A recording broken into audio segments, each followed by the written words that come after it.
જેને માતાજી ઉપર ભરોસો ન હોય, જેને નારાયણ ઉપર ભરોસો ન હોય, જેને ભાવેશ્વર ઉપર ભરોસો ન હોય ને ઈ પછી બીજે પૂછવા જાય. બાકી જેને ભરોસો છે ને બીજે ક્યાંય જવાની જરૂર જ નથી. શું તમે ઘરમાં દીવાબત્તી નથી કરતા? ઘરમાં માતાજીને નથી પૂજતા? ઘરમાં નાનો એવું હોય પણ માતાજીનું મંદિર તો હશે જ ને. ઘરમાં નાનો એવો કુળદેવીનો ફોટો તો હશે ને. ઘરમાં નાનો એવો કૃષ્ણનો કે ભાવેશ્વરનો ફોટો હોય કે ન હોય? તો તમે જેને અહીંયા પૂછવા જાવ અહીંયા શું સાક્ષાત ભગવાન બેઠા છે તમને અહીંયા ઉકેલ આપી દેશે?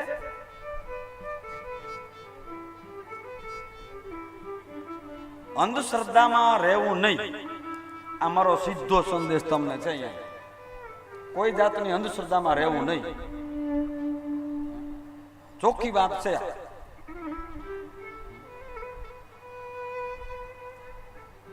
આપણો ભરોસો મોટો છે ભાઈ, આપણા ભરોસાથી ભક્તિ થાય છે અને ભરોસો જ આપણને ઉગારે છે, એ ધ્યાનમાં રાખજો. અને હા, કદાચ કોઈ દુઃખ આવે, કોઈ તકલીફ પડે તો તમને જેના ઉપર ભરોસો છે, તમે જેને વિશેષ માનો છો એવા સદગુરુના શરણમાં જજો.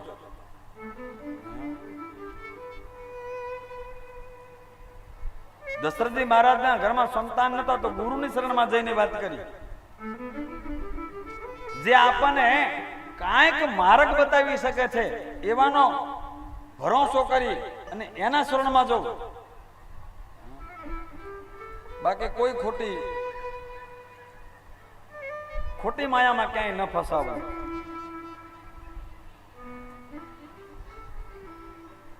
એટલે માના શરણમાં ગયા, માની ઉપાસના કરી. આ બાજુ યુદ્ધ કરતા કરતા 27 દિવસ વહી ગયા. ભગવાનના મનમાં થયું કે જામવંત તો ગમે એમ તો મારો ભક્ત છે, રામા અવતારમાં મારી ઘણી સેવા કરી છે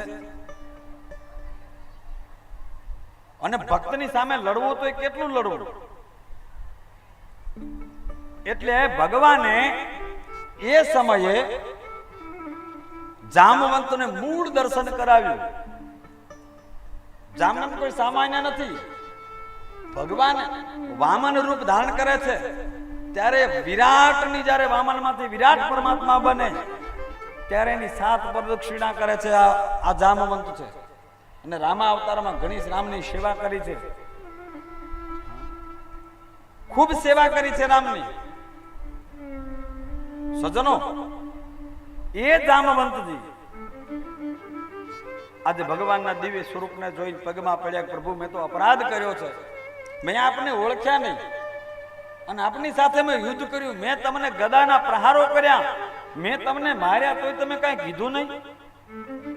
આપ તો મારા ઈષ્ટ છો, મારાથી અજાણતા પણ અપરાધ થયો છે, મેં આપને માર્યા છે. પણ ભગવાન તો દયાળુ છે ને. ભગવાન કહે છે કે હે જામવંત, ભક્તના હાથના ખાલી મીઠાઈ મેવા ખાવું એવું નથી. ક્યારેક ક્યારેક ભક્તનો માર પણ મને વાલો લાગે છે.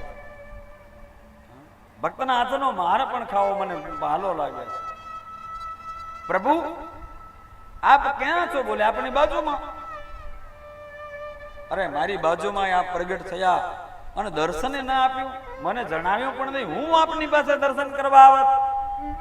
જામવંતજીને કહે છે ભગવાન કે હું તો આવ્યો તમારી પાસે દર્શન દેવા. બોલે દર્શન દેવા નથી આવ્યા તમે તો તમારા સ્વાર્થને ખાતર આવ્યા છો અહીંયા મણી લેવા માટે.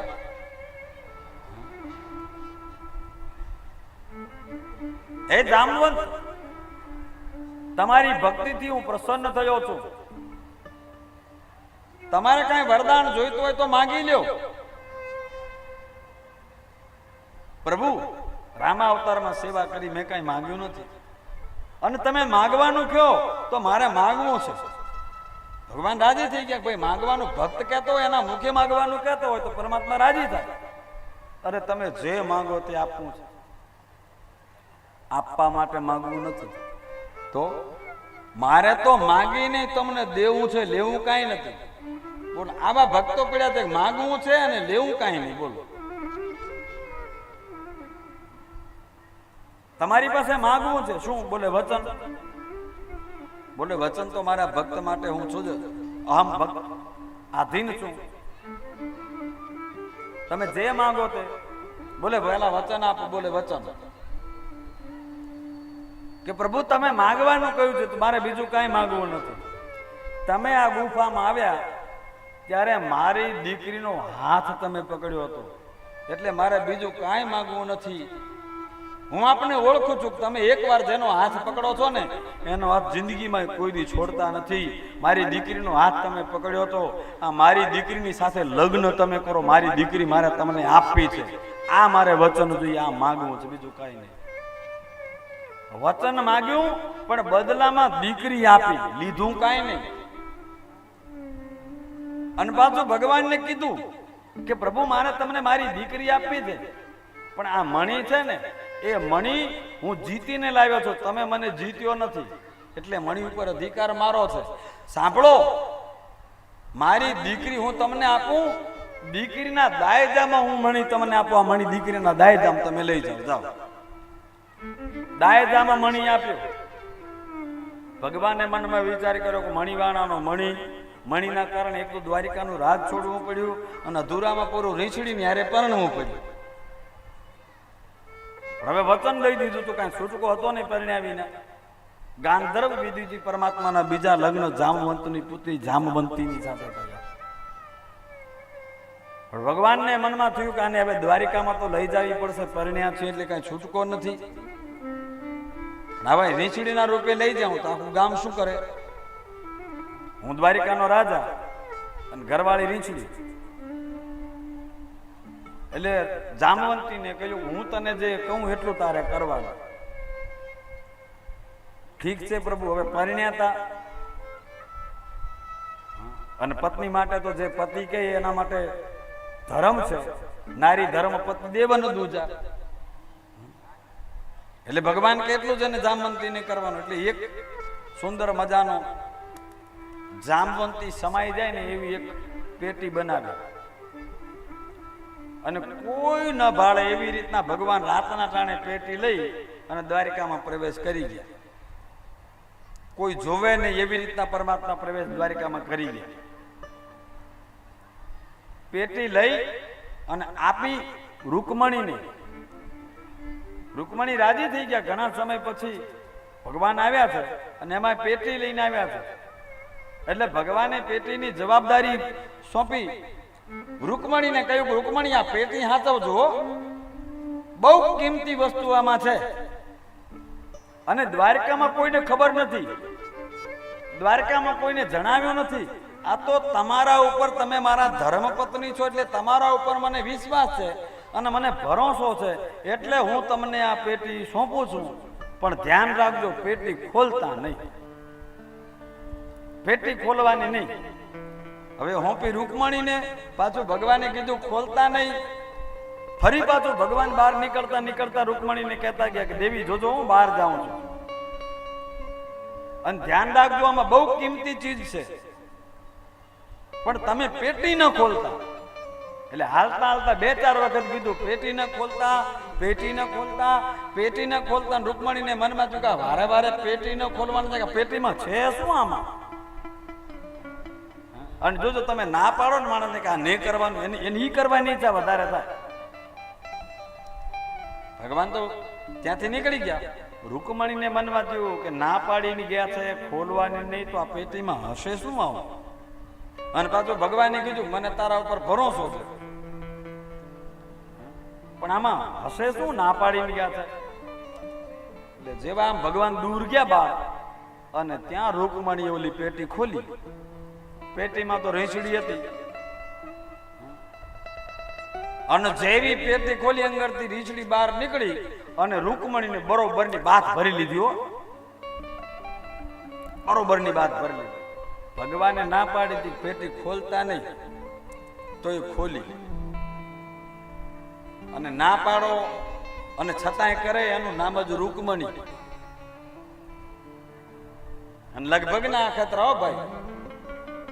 હા, ઘરમાં તમે એમ કહો કે ભાઈ આ મારું પાકીટ પડ્યું છે ને ખોલવાનું નહીં, આમાં કિંમતી વસ્તુઓ છે મારી, તમે બહાર મૂકીને જાઓ, ખુલી જ ગયું હોય પાકીટ તમારું, નીકળી જ ગયા હોય અંદરથી. ભાઈ એક રૂકમણી કઈ ભગવાન ને હતા એવા નહીં, અત્યારે રૂકમણીઓ એવી ને એવી જ છે.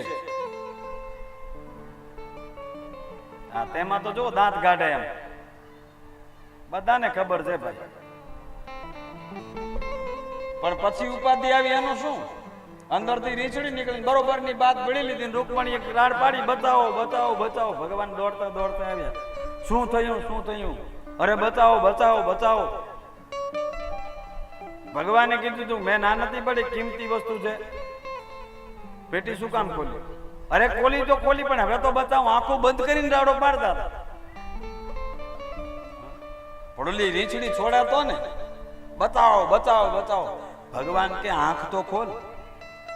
અને જ્યાં રૂકમણી આંખ ખોલી અને ત્યાં જામવંતીને જોયા, તો જેવું રૂકમણીનું રૂપ એવું જામવંતીનું રૂપ બની ગયેલું. જેવું રૂકમણીનું રૂપ એવું જામવંતીનું. અને રૂકમણી ખડખડાટ હસી પડ્યા કે પ્રભુ આ બધું શું? અને આ કોણ છે? ભગવાન કે તમારા બેન છે.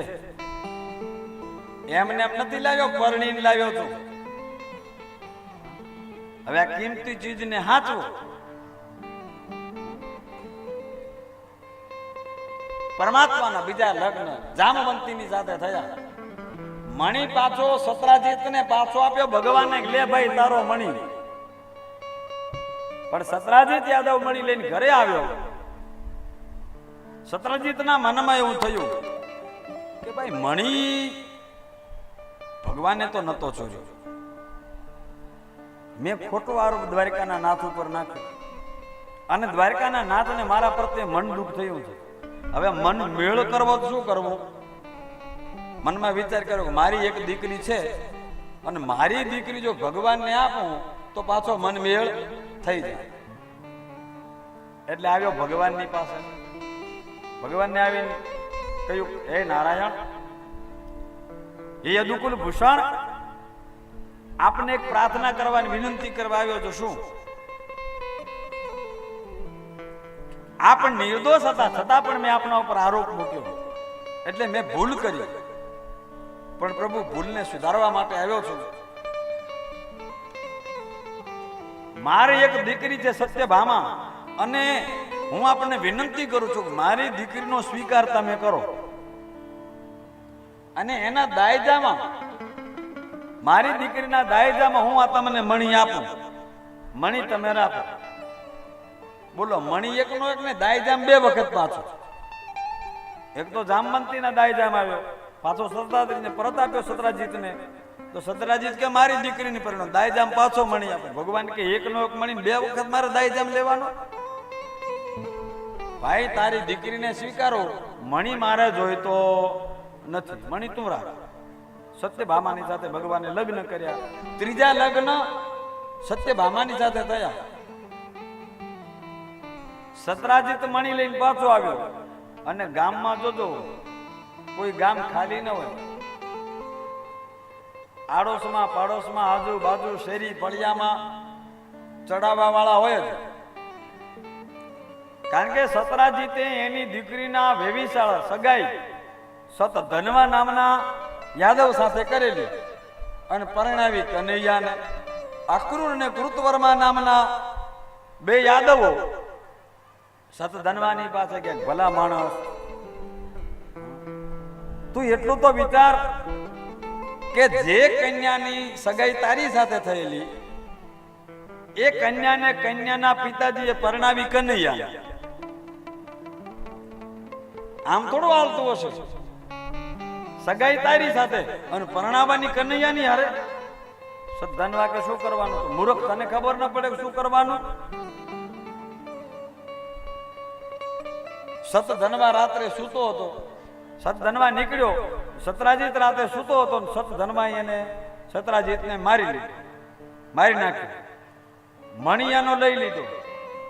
અક્રૂર કૃતવર્માની પાસે આવ્યો અને કહ્યું કે મને તમે સંતાડો. કેમ? કે મેં સત્રાજીતને મારી નાખ્યો. મૂર્ખ, સત્રાજીતને માર્યો એટલે પહેલા તારો સસરો હતો, હવે તારો સસરો નતો. પહેલા હતો, હવે તો એ દ્વારકાના નાથનો સસરો હતો.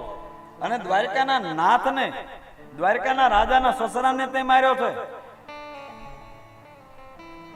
કોઈ નાનો ગુનો તે નથી કર્યો.